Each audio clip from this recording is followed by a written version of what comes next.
Student मेरा नाम है बबलू जहांगीर और आज मैं आपको पढ़ाने वाला हूं एक बहुत ही ज़बरदस्त टॉपिक है जिसका नाम है सीरीज रेजोनेंस सर्किट। किसी भी एलसीआर सर्किट के अंदर हम रेजोनेंस सर्किट को किस तरीके से डिफाइन करते हैं, ये सारी चीज़ें हम देखने वाले हैं। जल्दी से अपने पेन कॉपी को तैयार कर लो और नोट्स बनाने के लिए तैयार हो जाओ, क्योंकि ये जो टॉपिक है ये बहुत ही अच्छा टॉपिक है। आगे भी हम देखेंगे कि किस तरीके से बैंडविड्थ और ये किस तरीके से ग्राफ का वेरिएशन होता है, ये सारी चीज़ें हम यहाँ पे डिस्कस करने वाले हैं। तो कहीं मत जाइए और आप लोग जो है जितना हो सके वीडियो को लाइक और सब्सक्राइब करें, जितना हो सके फैला दें इस वीडियो को, ताकि ज़्यादा से ज़्यादा स्टूडेंट जो है यहाँ पे जुड़ पाएँ। और प्लीज़ प्लीज़ प्लीज़ इसको सब्सक्राइब करें और जितना हो सके फैलाएं, ताकि हम भी नए नए वीडियोस बनाएं और नई नई जो है चीज़ें आपके लिए प्रोवाइड कराएं, ताकि आपको फ्यूचर टाइम में कोई दिक्कत ना हो। वैसे भी एग्ज़ाम की अभी कोई फिक्स डेट आई नहीं है, लेकिन फिर भी एग्ज़ाम तो होना ही है, कभी भी आना हो कभी भी होना हो, ठीक है। हमें अपनी तैयारी बिल्कुल उसी तरीके से करनी है जैसे हम पहले से कर रहे थे। तो हमें तैयारी में बिल्कुल भी कोई ढील नहीं देनी है, क्योंकि टाइम आपको मिल रहा है, इसका आप बेस्ट फ़ायदा उठा सकते हैं। फ्यूचर में आपको जितना ज़्यादा टाइम मिल रहा है उसका आप बहुत अच्छे से फ़ायदा उठा सकते हैं।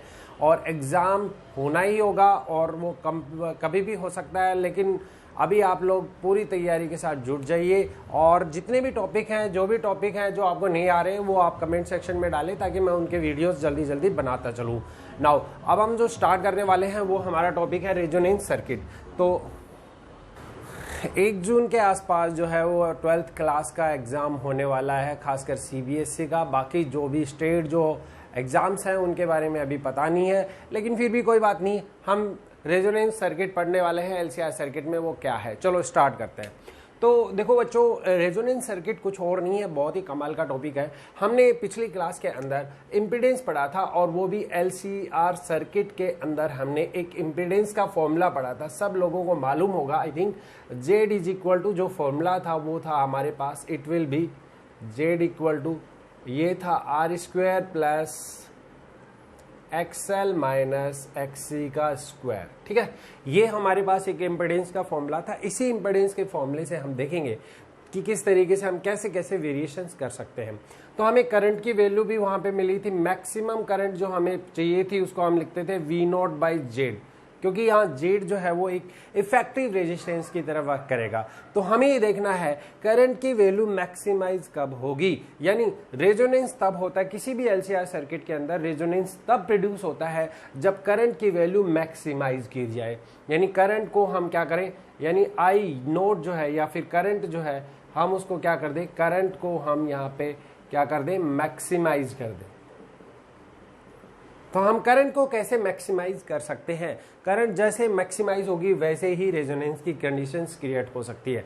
तो करंट को मैक्सिमाइज करने के लिए हमें जेड को क्या करना पड़ेगा, मिनिमम करना पड़ेगा, यानी जेड को हमें यहाँ पे मिनिमम करना पड़ेगा। ये जो जेड है ना, ये जो जेड है इसको मिनिमम करना पड़ेगा, ताकि ये वैल्यू कम से कम हो। ये वैल्यू जितनी कम होगी उतनी करंट की वैल्यू ज़्यादा से ज़्यादा आपको मिलेगी, ठीक है, एलसीआर सर्किट के केस में। तो हम जेड की वैल्यू को मिनिमम करना चाहेंगे। अब देखेंगे कि हम मिनिमम कैसे कर सकते हैं जेड की वैल्यू को। तो देखें आप, अच्छा अगर मान लो कि ये कंडीशन लेता हूं, इफ मैं अगर ये कंडीशन लेता हूं, सपोज दैट एक्सएल की वैल्यू एक्सी से ज़्यादा लेता हूं, तो आप मुझे बताएंगे कि क्या जेड की वैल्यू मिनिमम हो सकती है। इस केस में नहीं हो सकती। अगर एक्सी भी एक्सएल से ज़्यादा होगा तो जेड की वैल्यू कभी भी मिनिमम नहीं होगी। तो मिनिमम के लिए कंडीशन हमें रखनी पड़ेगी। कंडीशन जो रखनी पड़ेगी वो ये है, इफ़ अगर एक्सएल जो है वो अगर एक्सी के इक्वल आ जाए, यानी कहने का मतलब है इंडक्टिव रिएक्टेंस जो है अगर वो कैपेसिटिव रिएक्टेंस के इक्वल आ जाएगा, तो उस केस में हमारी करंट की वैल्यू यहाँ पे मैक्सिमाइज हो जाएगी और ये जो इम्पीडेंस है इसकी वैल्यू यहाँ पे मिनिमम हो जाएगी। कैसे होगी वो भी देख लेते हैं। अगर हम एक्सएल को एक्सी के इक्वल यहाँ पे पुट कर देते हैं, तो एक्सएल इक्वल टू एक्सी मतलब ये सब कुछ सामान 0 हो जाएगा। ओवरऑल हमारे पास जेड की वैल्यू कितनी बच जाएगी, यही इक्वेशन में अगर मैं लिखूँ, ये हम करते हैं, तो जेड की वैल्यू आर के इक्वल हो जाती है। तो ऐसी सिचुएशन में जेड की वैल्यू आर के इक्वल हो जाएगी। तो अब यहाँ पे जो करंट मिलेगी उसका ओवरऑल फॉर्मूला हो जाएगा I naught is equal to V naught by R. तो दिस इज योर ये है आपकी पीक वैल्यू ऑफ करंट, यानी ये यहाँ पे करंट की वैल्यू मैक्सिमम हो चुकी है कि जब जेड किसके इक्वल आएगा आर, और आर कब आएगा, जेड इक्वल टू आर तब आएगा जब प्यारे बच्चों एक्सएल की वैल्यू एक्सी के इक्वल आएगी, यानी जब ये इंडक्टिव रिएक्टेंस जो है ये कैपेसिटिव रिएक्टेंस के इक्वल हो जाएगा, तो उस केस में ही आपको पता है कि यहाँ पर जेड की वैल्यू आर के इक्वल होगी। तो ये कंडीशन है, ये किसके लिए है, रेजोनेंस कंडीशन है। तो रेजोनेंस कंडीशन हम क्यों करते हैं, क्योंकि हम चाहते हैं कि भी ज़्यादा से ज़्यादा यानी मैक्सिमम करंट जो है एलसीआर सर्किट में प्रोड्यूस हो, ठीक है। किसी भी फ्रीक्वेंसी पर अगर मैक्सिमम करंट वहाँ पे प्रोड्यूस हो जाती है तो उस सिचुएशन में रेजोनेंस की कंडीशन क्रिएट हो जाती है, यानी फ्रीक्वेंसी को मैच करना है, कहने का मतलब फ्रीक्वेंसी को मैच करना है। अब ये चीज़ है, यहाँ से हम कुछ फॉर्मूले डिराइव कर लेते हैं, देखते हैं। अब ये तब हुआ है जब एक्सएल की वैल्यू एक्सी के इक्वल है। चलो एक्सएल की वैल्यू को एक्सी के इक्वल करके देखते हैं क्या आएगा। हमें पता है एक्सएल, इफ एक्सएल जब एक्सी के इक्वल होता है तो उसी केस में जेड किसके इक्वल होता है, आर के इक्वल। चलो जी, एक्सएल जो है वो एक्सी के इक्वल होगा तो हम इसको लिखेंगे ओमेगा आर एल। ये मैं क्यों ले रहा हूँ, ओमेगा आर इसलिए ले रहा हूँ क्योंकि रेजोनेंस कंडीशन की बात है।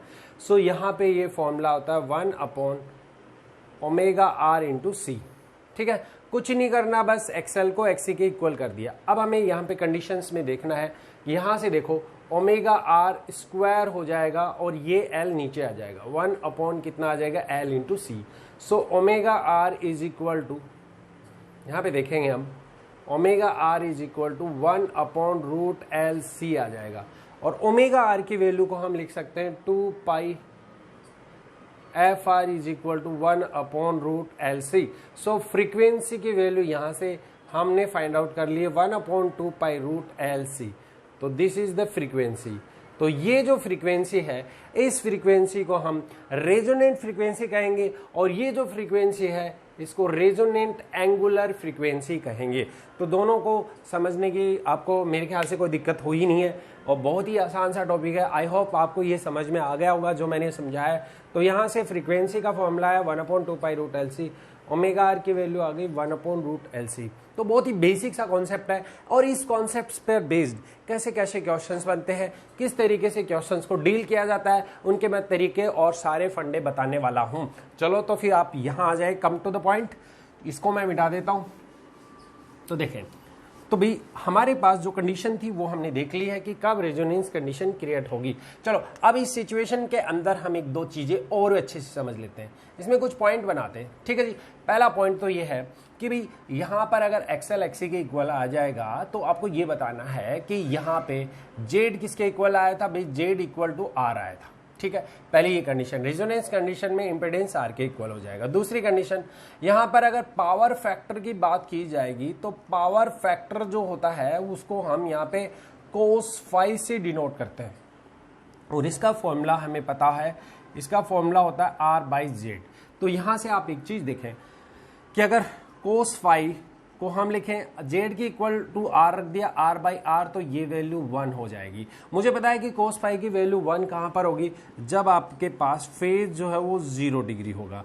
यानी कहने का मतलब ऐसी सिचुएशन में ये हमारा पास जो भी एक्सएल जब एक्सी के इक्वल हो जाएगा तो ये प्योर रेजिस्टेंस की तरह वर्क करेगा, और उस केस में पावर फैक्टर की वैल्यू 1 हो जाएगी। यानी there is no phase difference between the current and voltage, के बीच में कोई भी फेज डिफरेंस नहीं होगा। तो ये काफी इंपॉर्टेंट चीज है। तीसरा जो हमें यहाँ पे फॉर्मूला याद रखना है और दिमाग में रखना है वो है एंगुलर रेजोनेंट फ्रीक्वेंसी। उसका फॉर्मूला हमने डायरेक्ट देखा है 1 अपॉन रूट एल सी। ये जो फॉर्मूले मैं बना रहा हूँ ये काफ़ी इंपॉर्टेंट है, ये सीधे सीधे क्वेश्चन यहाँ पे पूछे जाते हैं और आपको बिल्कुल घबराने की जरूरत नहीं है।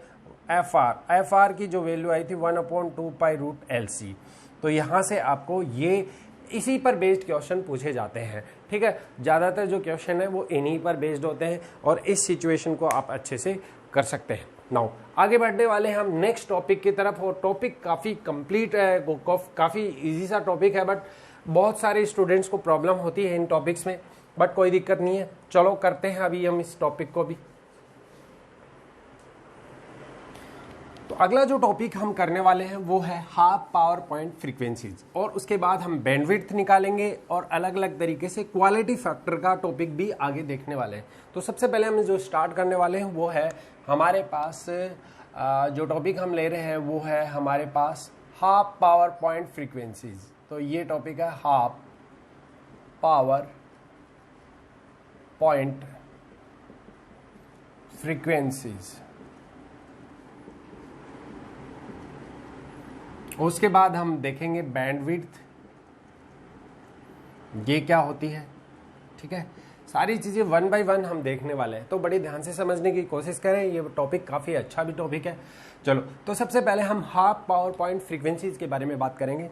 तो यहाँ पर मैं एक ग्राफ ड्रॉ कर रहा हूँ। सबसे पहले मैं ना ग्राफ ड्रॉ कर रहा हूँ। यहाँ पे मैंने एक ग्राफ ड्रॉ किया, दिस इज द ग्राफ। और ये जो ग्राफ है ये हम जनरली ले रहे हैं। यहाँ पे ग्राफ जो बना रहे हैं वो हम बेसिकली बना रहे हैं किसके लिए, हम जो ये ग्राफ बना रहे हैं वो यहाँ पे बना रहे हैं फ्रीक्वेंसी एफ, फ्रीक्वेंसी, और साथ में हम करंट के बीच में ये ग्राफ बना रहे हैं। तो फ्रीक्वेंसी एफ और करंट के बीच में ग्राफ हम ड्रॉ कर रहे हैं, ठीक है। तो आप देखने वाले हैं कि किस तरीके से ये ग्राफ वेरी करेगा। तो हम इसको समझते हैं। सबसे पहले मैंने आपको बात बताई थी, हमने क्या बात बताई थी, हमने बताई थी कि रेजोनेंस फ्रीक्वेंसी पर, आपको पता है कि रेजोनेंट फ्रीक्वेंसी पर मैं बात करूंगा यहाँ पे, रेजोनेंट जो फ्रीक्वेंसी होती है, रेजोनेंट फ्रीक्वेंसी पर करंट की वैल्यू मैक्सिमम होती है, यानी मैक्सिमम करंट आपको मिलती है। और मैक्सिमम करंट को हम यहाँ पे आई नोट से डिनोट करेंगे, ठीक है। चलो, तो ये बात आपको समझ में आ जानी चाहिए। अब जो ग्राफ हम बना रहे हैं वो क्या है कि ये जो ग्राफ है ये किस तरीके से चल रहा है कि यहाँ पे जैसे जैसे फ्रीक्वेंसी बढ़ेगी बढ़ेगी बढ़ेगी और एक ऐसा पॉइंट आएगा जहाँ पर फ्रीक्वेंसी, ठीक है, ऐसी फ्रीक्वेंसी आएगी, एक ऐसा पॉइंट होगा जहाँ पर आपको मालूम होगा कि एक्सएल एक्सी के इक्वल हो जाएगा। जब एक्सएल एक्सी के इक्वल हो जाएगा तो उस फ्रीक्वेंसी को एफ आर से डिनोट करते थे, ठीक है। और वो जो फ्रीक्वेंसी होती थी उस पर करंट की वैल्यू मैक्सिमम होती थी। और हमें मालूम भी है कि वो जो मैक्सिमम करंट थी वो कितनी होती थी, I naught be the maximum current, ठीक है। और वो कब होती थी, जब रेजोनेंट फ्रीक्वेंसी हमें अचीव कर रहे थे। चलो, अब हम बात करते हैं 2 पॉइंट की। यहाँ पर हम ना एक लेफ्ट साइड इस रेजोनेंट फ्रीक्वेंसी के, एक तो इधर की तरफ, ठीक है, लेफ्ट साइड, और एक राइट साइड, ठीक है। 2 पॉइंट की अगर हम बात करेंगे तो यहाँ पर भी फ्रीक्वेंसी कुछ होगी। सपोज दैट यहाँ पे फ्रीक्वेंसी f1 ले ली मैंने, और ये कोई पॉइंट दूसरा ले लिया मैंने जहां पर सेम ही, ठीक है, और ये पॉइंट है f2, ठीक है। तो इस साइड f1 और उस साइड f2, ये पॉइंट है। इन पॉइंट को मैंने नाम दे दिया, ये पॉइंट हमने ले लिया सपोज दैट p1 पॉइंट है और ये पॉइंट है हमारा p2 पॉइंट है, ठीक है। पॉइंट है और कुछ भी नहीं है, ये पॉइंट है, ना कि अच्छा। इन पॉइंट पर देखो क्या होता है, एक्चुअल में क्या होता है, जब हम हाफ पावर पॉइंट फ्रीक्वेंसीज की बात करते हैं तो इन पॉइंट्स को हम हाफ पावर पॉइंट फ्रीक्वेंसीज कहते हैं। ये जो पॉइंट होते हैं, इन पॉइंट को, जब ये कर्व ऐसा होता है तो ऐसे कर्व पर ये जो पॉइंट होते हैं दोनों, ये यहाँ पर कहलाते हैं आपके हाफ पावर पॉइंट फ्रीक्वेंसीज। अच्छा, हाफ पावर पॉइंट फ्रीक्वेंसीज होते क्या है जनरली, उनके बारे में बात करते हैं। तो इसकी डेफिनेशन कैसे बनाएंगे, देखो, हाफ पावर पॉइंट फ्रीक्वेंसी, ठीक है, ऐसी फ्रीक्वेंसी होती है, ऐसी फ्रीक्वेंसी यानी ऐसी फ्रीक्वेंसी पर वो 2 पॉइंट, ठीक है, किन्हीं भी फ्रीक्वेंसी पर वे पॉइंट, ठीक है, जिस पर पावर की वैल्यू मैक्सिमम पावर की हाफ हो जाए, यानी जिस पर पावर, यानी यहां पर जो पावर है वो मैक्सिमम जो पावर है उसकी कितनी हो जाए, हाफ, ठीक है। इसे, इन पॉइंट्स को हम बोलते हैं हाफ पावर पॉइंट फ्रीक्वेंसी। यानी ऐसी, देखो दोबारा से मैं बोल रहा हूं, ऐसे पॉइंट, ठीक है, ऐसे point half power point frequencies होते हैं, ठीक है, फ्रीक्वेंसी पर जिनकी जो पावर है, जिनकी पावर जो मैक्सिमम पावर की कितनी हो जाए, हाफ हो जाए। तो मैक्सिमम पावर अगर यहाँ की बात की जाएगी तो मैक्सिमम पावर कितनी होगी, पहले तो हम मैक्सिमम पावर की बात कर लेते हैं, फिर हम बात करेंगे कि जनरल पावर की कितनी वैल्यू है। तो हम देखो यहाँ पे बहुत ही सिंपल सा हमारे पास ये कॉन्सेप्ट है, इसको देखो कैसे करेंगे। तो यहाँ पर जो, यहाँ पे करंट की वैल्यू है आई नोट कितना होगा, आई नोट यहाँ पर हमें पता है कि आई नोट जो है वो यहाँ पर रेजोनेंट फ्रीक्वेंसी पर आपको पता है कि वी नोट बाई आर होगा। ये आई नोट की वैल्यू होगी, क्यों होगी भी ये आई नोट की value V naught by R, ये हमने ऑलरेडी डिस्कस कर लिया था, है कि नहीं। आई नोट की value V naught by R है। But in case of LCR circuit, LCR circuit के अंदर क्या होती है, करंट की वैल्यू, तो करंट की वैल्यू को लिखा जाता है वी नोट बाई जेड। ये एलसीआर सर्किट के अंदर करंट की वैल्यू को लिखा जाता है, ये एलसीआर सर्किट, और ये कौन सी है, ये रेजोनेंट फ्रीक्वेंसी पे। तो अब हमें इन 2 पॉइंट्स की बात करनी है। तो यहाँ पर जो पावर है वो मैक्सिमम पावर की हाफ है। तो पहले हमें मैक्सिमम पावर तो निकाल लेनी है कि मैक्सिमम पावर कितनी है। तो मैक्सिमम जो पावर होती है उसका फॉर्मूला हम लिखा देते हैं यहाँ पे। मैक्सिमम पावर जो होती है उसका फॉर्मूला होता है, बहुत ही बेसिक है, और होता है आई नोट स्क्वायर आर, ठीक है, ये मैक्सिमम पावर का फॉर्मूला होता है। और एक जनरल पावर का जो फॉर्मूला होता है, जनरल जो पावर होती है उसका फॉर्मूला होता है इन केस ऑफ एलसीआर सर्किट के अंदर, ठीक है। ये तो रेजोनेंस कंडीशन पे है, एट रेजोनेंट फ्रीक्वेंसी, ये किस पे है, रेजोनेंट फ्रीक्वेंसी पर है ये पावर, ठीक है। अब हम बात करते हैं किसी जनरल केस में, तो जनरल केस में जो पावर होती है वो कितनी होती है, I²R होती है, ठीक है। इन दोनों बातों को समझना, ये तो मैक्सिमम तब मिलेगी जब रेजोनेंट फ्रीक्वेंसी होगी, ये तब मिलेगी जब उससे पहले कहीं कोई पॉइंट होंगे, ठीक है। तो ये अपने पास पावर है। अच्छा, इन दोनों पावर्स को हम यहाँ पे पुट करते हैं और फाइनली देखते हैं कि क्या वैल्यूज आती हैं।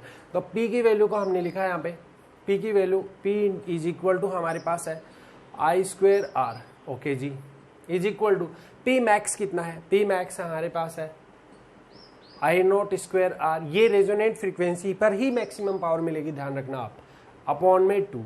अच्छा जी, R से R यहाँ पे कैंसिल हो चुका है, सो I² इज इक्वल टू आएगा मेरे पास I0²/2। सो फाइनली अगर मैं करंट की वैल्यू देखूं यहाँ से, तो current I is equal to कितना आ जाएगा, I इज इक्वल टू यहाँ पे आ रहा है I0/√2। तो दिस इज वेरी बेसिक। तो ये जो पॉइंट है ये I इक्वल टू I0/√2, बहुत ही इंपॉर्टेंट पॉइंट है। अब ये देखो, ये वो पॉइंट है, ये वाले दो पॉइंट है, ये P1 और P2, ये वो पॉइंट है जिनको हम हाफ पावर पॉइंट फ्रीक्वेंसीज बोलते हैं। इन पर जो है ना करंट की वैल्यू जो है यहाँ पे तो मैक्सिमम होगी क्योंकि रेजोनेंट फ्रीक्वेंसी, यहाँ पर जो वैल्यू है I की वैल्यू वो कितनी होगी, मैक्सिमम जो आपके पास करंट है ना, मैक्सिमम करंट की 1/√2 टाइम्स होगी। यानी हाफ पावर पॉइंट फ्रीक्वेंसी की अगर अनदर डेफिनेशन बनाई जाए तो वो भी बनानी बहुत आसान है। कैसे हम कह सकते हैं कि भाई हाफ पावर पॉइंट फ्रीक्वेंसीज ऐसे पॉइंट होते हैं जिन पे करंट की वैल्यू जो है, ठीक है, करंट की वैल्यू जो है वो मैक्सिमम करंट का कितना हो जाए, 1/√2 टाइम्स हो जाए। बहुत ही सिंपल है, यानी मैक्सिमम करंट I0 कहाँ पे होगी, रेजोनेंट फ्रीक्वेंसी पर, और उसका अगर 1/√2 जहां कहीं भी होगा वो वहां पर जो पॉइंट होंगे उनको हाफ पावर पॉइंट फ्रीक्वेंसीज कहा जाता है। चलो अब इसको आगे डिस्कस करने वाले हम। तो यहाँ पे I की वैल्यू हमारे पास ये आ चुकी है। अब मैं देखना क्या करना हूँ, पूरा डेरिवेशन मैं सोल्व करने वाला हूँ, देखना क्या होगा। I की वैल्यू हमने पता की थी, I की वैल्यू को हमने लिखा था V0/Z। चलो जी, हमने लिखा I0 को I इक्वल टू V0/Z, तो मैंने यहाँ पे I की वैल्यू V0/Z रख दिया। यहाँ पर I0 की वैल्यू कितनी थी, रेजोनेंट फ्रीक्वेंसी पर V0/R, तो यहाँ पे भी हमने लिख दिया, तो V0/√2 इंटू R। सो V0 से V0 यहाँ पे कैंसिल हो चुका है। सो Z की वैल्यू यहाँ पे कितनी आ गई, √2R। बहुत ही सिंपल सा कॉन्सेप्ट है। अब इसी से हमें काफ़ी सारी चीज़ें जो है कैलकुलेशन में इजी हो जाएंगे। Z की वैल्यू हम पता कर लेते हैं, Z की वैल्यू हमें पता भी है ऑलरेडी। Z की वैल्यू होती है R² plus XL minus XC का स्क्वायर, और ये हो जाएगा √2R। नाउ अब हम क्या करने वाले हैं, देखना आप, मैं ना दोनों तरफ स्क्वायर कर देता हूँ, तो ये आ जाएगा R² plus XL minus XC का स्क्वायर इज इक्वल टू, ये हो जाएगा 2R²। बहुत ही सिंपल सा कॉन्सेप्ट है। अब क्या करना है, XL माइनस XC निकाल लो, XL माइनस XC का whole square is equal to आ जाएगा, इसको इधर ले आओ, तो ये आ जाएगा R², ये R² आ जाएगा, ठीक है ना। अब हम दोनों तरफ स्क्वायर रूट ले लेते हैं, XL minus XC is equal to ये आ जाएगा प्लस माइनस R। तो हमारे पास ये आ चुका प्लस माइनस R। सो हम एक बार XL माइनस XC मतलब XL1 की बात करेंगे। XL1 क्यों ले रहे हैं, क्योंकि ये वाला पॉइंट है, पहले पॉइंट P1 की बात करते हैं। तो इसी को देखकर हम लिख सकते हैं एट पॉइंट P1 पर अगर बात करें तो पॉइंट P1 को क्या लिखा जाएगा, यहाँ पे XL को क्या लिखा जाएगा, ओमेगा L। एक लाइन और बढ़ा सकते थे हम, यहाँ पे थोड़ा सा चेंजेस कर देते ताकि डेरिवेशन में कोई दिक्कत ना हो। बहुत ही सिंपल सा डेरिवेशन है, omega L minus 1 upon omega C is equal to ये था प्लस माइनस R। बहुत ही सिंपल है। अच्छा, यहाँ पर अगर हम बात करेंगे पहले एट पॉइंट P1 की, P1 पॉइंट की अगर बात करते हैं, तो पॉइंट P1 के केस में मैं यहाँ पे देखो पूरा डेरिवेशन सोल्व कर रहा हूँ, ध्यान से समझना। पॉइंट P1 पे हम यहाँ पे ले रहे हैं ओमेगा 1L। क्यों भाई ओमेगा 1L क्यों ले रहे हैं, कि पॉइंट P1 पर जो फ्रीक्वेंसी है वो F1 है, तो यहाँ पर जो एंगुलर फ्रीक्वेंसी होगी वो ओमेगा 1 होगी। पॉइंट P2 पर F2 है तो ओमेगा 2 होगी। तो बस कुछ नहीं करना, हमें वैल्यूज पुट करनी है। So omega 1L minus 1 upon कितना हो गया, omega 1C is equal to, एक बार माइनस ले लो, माइनस R इक्वेशन ले लो पहली, और दूसरी बार में एट पॉइंट P2 की बात अगर की जाए, पॉइंट P2, तो उस केस में हमारे पास ओमेगा 2L माइनस ये हो जाएगा 1 upon omega 2C is equal two plus R। ये हमारे पास दो इक्वेशन यहाँ पे आ चुकी हैं। अब इन इक्वेशन को थोड़ा सोल्व कर देते हैं, क्या कुछ आएगा वो देख लेते हैं। देखो सबसे पहले मैं यहाँ पे जो करने वाला हूँ वो क्या है, सेकंड में से पहले वाली इक्वेशन को ऐड कर रहा हूँ। इससे क्या फ़ायदा होगा, पहले वाली इक्वेशन को जब हम ऐड करेंगे तो हमारे पास यहाँ पे फर्स्ट प्लस सेकंड कर देंगे तो ओमेगा 1 मैं डायरेक्ट कर रहा हूँ। यहाँ पे देखो कैलकुलेशन है तो आपको कैलकुलेशन के बारे में थोड़ा ध्यान रखना होगा। 1 ओमेगा 1L प्लस कितना हो जाएगा ओमेगा 2L, ठीक है जी। और चाहो तो आप L कॉमन भी लेके बाहर कर सकते हो यहाँ पे। ओके, थोड़ी बहुत कैलकुलेशन, -1/c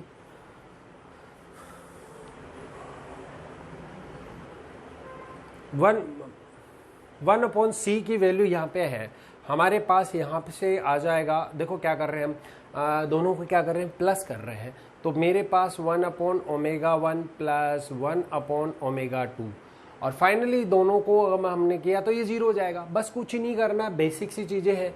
कैलकुलेशन करनी है अपने को ω1 प्लस ω2 और into L is equal to 1/c और इसे सॉल्व कर लेते हैं ω1 ω2, ठीक है।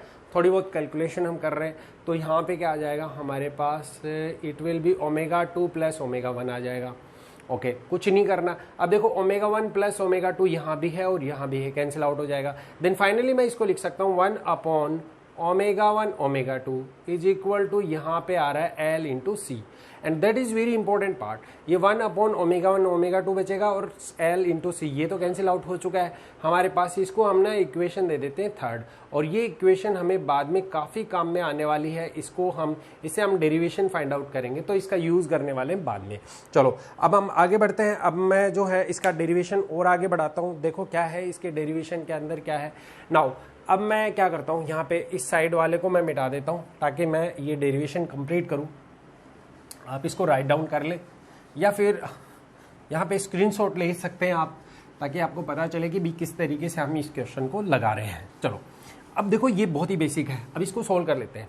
नाउ अब हमारे पास क्या है, अब मैं क्या कर रहा हूँ सेकंड में से, यानी मेरे पास है सेकंड में से अगर मैं फर्स्ट को माइनस कर दूँ, दो इक्वेशन थी मेरे पास, सेकंड में से फर्स्ट को माइनस कर दूँ तो मेरे पास क्या आ जाएगा, यानी ओमेगा, मैं डायरेक्ट कर रहा हूँ ω2L सेकंड है, ठीक है। इसमें से पहले वाले को माइनस कर रहा हूँ -1 -ω1L, ये समझ में आ जाना चाहिए। इसमें से इसको माइनस कर रहा हूँ, ठीक है। थोड़ी बहुत कैलकुलेशन आप खुद भी कर सकते हैं बाद में। अच्छा माइनस क्या बच जाएगा यहाँ पे तो है ही ऑलरेडी 1/c है और अंदर क्या रह जाएगा, देखना आप बहुत ही अच्छे से समझना है। ये वाली जो वैल्यू है ये माइनस होनी है, ये माइनस माइनस प्लस हो जाएगी, ठीक है। और यहाँ पे हमारे पास जो आएगी टर्म वो क्या आएगी, सो यहाँ से हमारे पास आएगी 1/ω1 माइनस 1/ω2 एंड ये आएगा प्लस, ठीक है। ये प्लस आ जाएगा और यहाँ पे आ जाएगा +2r। ओके, बहुत सिंपल है। अब देखो ये प्लस कैसे आया, मैंने क्या किया, उस वाली टर्म को जो माइनस है उसको पहले ले लिया, ठीक है, और उसमें से 1/c और ये माइनस ऑलरेडी था, मैंने कॉमन लेके काम कर दिया। सो यहाँ से देखें आप, और थोड़ी बहुत कैलकुलेशन हमें करनी पड़ेगी। ω2 माइनस ω1L प्लस 1/c, थोड़ा बहुत यहाँ पे देखते हैं, एलसीएम लिया ω1 ω2 एंड देन फाइनली मेरे पास बचा ω2 माइनस ω1 और ये आ जाएगा +2r। देन यहाँ पे देखते हैं हम, अगर जब यहाँ पे देखते हैं तो आपको मालूम होना चाहिए कि देखो कुछ ऐसी चीज़ें आपको मिल रही हैं यहाँ पे 1/ω1 ω2। देखो आप यहाँ पे 1/ω1 ω2, 1/ω1 ω2 की जगह LC पुट कर दो। सो हमारे पास आ जाएगा ω2 माइनस ω1L प्लस जहाँ कहीं भी 1/ω1 ω2 है उसकी जगह LC रख दो, तो ऊपर LC divided by C and then ये आ जाएगा ω2 minus ω1 equal to 2r। Then finally जो है C से C कैंसिल हो चुका है और इसको थोड़ा फर्दर सोल्व किया जा सकता है। ω2 minus ω1L is equal to 2r और 2 से 2 यहाँ पे कैंसिल हो चुका, तो ये आ जाएगा ω2 माइनस ω1 और इज इक्वल टू ये आगे L है, L equal to r। So finally मैं इसको क्या लिख सकता हूँ, ω2 माइनस ω1 इज इक्वल टू ये आ जाएगा r/L। और मैं आपको बता दूं बैंडविड्थ क्या होती है, अब इसे भी हम थोड़ा फर्दर सॉल्व करके देखते हैं कि क्या वैल्यूज़ है। तो मैं इस साइड में मिटा देता हूँ थोड़ा सा। ये हमारे पास एक डेरिवेशन था जो हम कर रहे थे, यहाँ पे डेरिवेशन काफ़ी आसान है और डेरिवेशन को अभी हमने कंप्लीट कर भी लिया है। नाउ अब देखें आप, कुछ चीज़ें आपको यहाँ पे देखनी है। ओमेगा 2 माइनस ओमेगा 1 को हम लिख सकते हैं अगर फ्रीक्वेंसी के केस में 2πf2 माइनस 2πf1 माइनस आ रहा है इज इक्वल टू ये आएगा r/l। सो इसे लिखा जा सकता है 2πf2 minus f1 is equal to r/l। So यहाँ पे f2 माइनस f1 जो होता है इज इक्वल टू ये आ जाएगा 1/2π और ये r/l। ठीक है, ये हमारे पास आ गया है। यहाँ पे बहुत ही सिंपल सा कॉन्सेप्ट है, 2π नीचे डिवाइड में आ चुका है, f2 माइनस f1 जो है वो कितना आ गया, वो r/2πl। ठीक है जी, ये जो चीज़ आई ये है हमारे पास, इसे बोलते हैं हम बैंड विड्थ, यानी दो फ्रीक्वेंसी का जो डिफरेंस होगा यहाँ से यहाँ तक। देखो यहाँ से यहाँ तक की जो फ्रीक्वेंसी थी वो f1 थी और यहाँ से यहाँ तक की फ्रीक्वेंसी f2 थी। इन दोनों के बीच का ये जो डिफरेंस होता है ना, ये जो डिफरेंस होता है इसे बोलते हैं हम बैंड विड्थ। तो यहाँ पे बैंड विड्थ लिखा जाएगा इसको। बैंड विड्थ जो हमारे पास आया वो कितना आया, r/2πl। ठीक है, तो ये बैंड विड्थ का फॉर्मूला आ चुका है। ठीक है, ये फॉर्मूला काफ़ी इंपॉर्टेंट है। ठीक है, ये हमने देख लिया कि बैंड विड्थ क्या होती है। तो बैंड विड्थ क्या होती है, it is the difference between two frequencies. ठीक है, टू फ्रीक्वेंसीज कब है, जब आप ड्रॉ कर रहे हो, कोई ग्राफ ड्रॉ कर रहे हो, किस किस के बीच में, ग्राफ यहाँ पे ड्रॉ कर रहे हैं करंट और फ्रीक्वेंसी के बीच में, तो ये डिफरेंस होता है दो फ्रीक्वेंसी के बीच का, उसे हम बोलते हैं बैंड विड्थ। नाउ जो अगला टॉपिक हम लेने वाले हैं वो काफ़ी इंपॉर्टेंट टॉपिक है और वो है क्यू फैक्टर के बारे में। क्वालिटी फैक्टर किसे कहते हैं, ये सारी चीज़ें मैं मिटाने वाला हूँ ताकि वो मैं आपको समझा पाऊँ। चलो अभी देखते हैं हम क्वालिटी फैक्टर क्या होता है। तो अब हम पढ़ेंगे क्वालिटी फैक्टर के बारे में। तो ये था एक डेरिवेशन जिसके बारे में हमने बात कर ली है, और ये डेरिवेशन जो था बेसिकली ये था हमारी बैंडविड्थ के बारे में। ठीक है, जब हम करंट एलसीआर सर्किट के केस में करंट और यहाँ पे फ्रीक्वेंसी का कोई भी ग्राफ ड्रॉ करते हैं तो उस सिचुएशन में हमारे पास किस तरीके से बैंडविड्थ का फॉर्मूला हमने फाइंड आउट किया। अब हम बात करते हैं क्यू फैक्टर की। तो क्यू फैक्टर क्या होता है, देखो क्यू फैक्टर क्या होता है इसके बारे में हम बात कर लेते हैं। तो मैंने पहले लिख लेता हूँ जिसको हम बोलेंगे क्वालिटी फैक्टर। तो ये है हमारे पास क्वालिटी फैक्टर, जिसको हम शॉर्ट में बोलेंगे क्यू फैक्टर। क्या बोलेंगे इसको हम, क्यू फैक्टर। अब देखो ये क्यू फैक्टर क्या होता है। ठीक है, ये क्यू फैक्टर क्या होता है, बेसिकली इसका जो यूज किया जाता है, क्यू फैक्टर जो है बेसिकली क्यू फैक्टर क्या होता है, विच इज यूज्ड, ये जो यूज किया जाता है Q factor which is use to describe, जो डिस्क्राइब करता है, describe the Q factor which is use to describe the sharpness. ठीक है, ये शार्पनेस बताता है। ठीक है, sharpness of the curve, resonance, at resonance. यानी क्यू फैक्टर क्या होता है कि एक ये यूज किया जाता है बेसिकली शार्पनेस बताता है। ठीक है, किसी भी कर्व की, कब, किस पर, रेजोनेंस पे। तो हम देखना है कि कैसे ये शार्पनेस को बताता है, अभी इसके बारे में हम बात करते हैं। तो क्यू फैक्टर को अनदर अगर डेफिनेशन बनाया जाए तो क्यू फैक्टर बहुत आसान है। यानी क्यू फैक्टर जो होता है वोल्टेज ड्रॉप, मैं लिख देता हूं इसका, वोल्टेज ड्रॉप across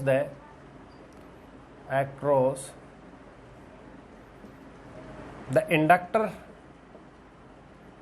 और कैपेसिटर। ठीक है, टू द वोल्टेज अप्लाइड, जो भी वोल्टेज अप्लाई किया जाता है, इस तरीके से क्यू फैक्टर को डिफाइन किया जाता है। यानी इंडक्टर के अक्रॉस जो भी हम एलसीआर सर्किट बनाते हैं उसमें इंडक्टर या फिर हमारे पास जो कैपेसिटर होता है उसके अक्रॉस जितना भी वोल्टेज होता है ना, उसका हम जो भी वोल्टेज, एसी वोल्टेज हम प्रोवाइड करते हैं उसके साथ अगर रेशियो ले लेंगे तो वो हमें क्यू फैक्टर को रिप्रेजेंट करेगा। तो क्यू फैक्टर को बेसिकली हम यहाँ पे देखते हैं तो क्यू फैक्टर को लिखा जाएगा VL का मतलब वोल्टेज अक्रॉस किसके, इंडक्टर कॉइल, और ये V0, ये जो है हमारे पास V है, वो V है जो हम ले रहे थे। मैक्सिमम वोल्टेज की अगर यहाँ पे बात करना चाहें तो मैक्सिमम वोल्टेज भी ले सकते हैं। तो यहाँ पे मैक्सिमम वोल्टेज V0 और ये V0। अच्छा, V0 इसको क्या लिखा जाएगा, इसको लिखा जाएगा I0 XL, और ये सब रेजोनेंस कंडीशन की ही बात की जाएगी। ध्यान रहे हम रेजोनेंस कंडीशन के बारे में ही बात कर रहे हैं, तो रेजोनेंस कंडीशन के ही बारे में हम यहाँ पे बात करने वाले हैं। रेजोनेंस कंडीशन के केस में हम V0 की वैल्यू क्या लिखेंगे, यहाँ पे V0 को लिखेंगे I0 इंटू रेजोनेंस कंडीशन पे V0 कितना होगा, Z जो है वो R के इक्वल होगा, तो V0 equal to I0 R। तो यहाँ से I0 की वैल्यू कैंसिल हो जाएगी, तो XL को हम लिख देंगे ओमेगा L और डिवाइडेड बाई R। तो ये हमारे पास ऑलरेडी एक फॉर्मूला आ भी चुका था, वो हम देख लिया। तो Q factor omega L divided by R होता है। अच्छा, अगर हम एक्सी का केस देखें तो हमें ये पता है कि ओमेगा एल, तो ये हमारे पास ओमेगा एल है जिसके बारे में हमने बात कर ली। नाउ ये जहां पर जो ओमेगा ले रहे हैं ये रेजोनेंस कंडीशन की बात कर रहे हैं, तो omega R into L by are.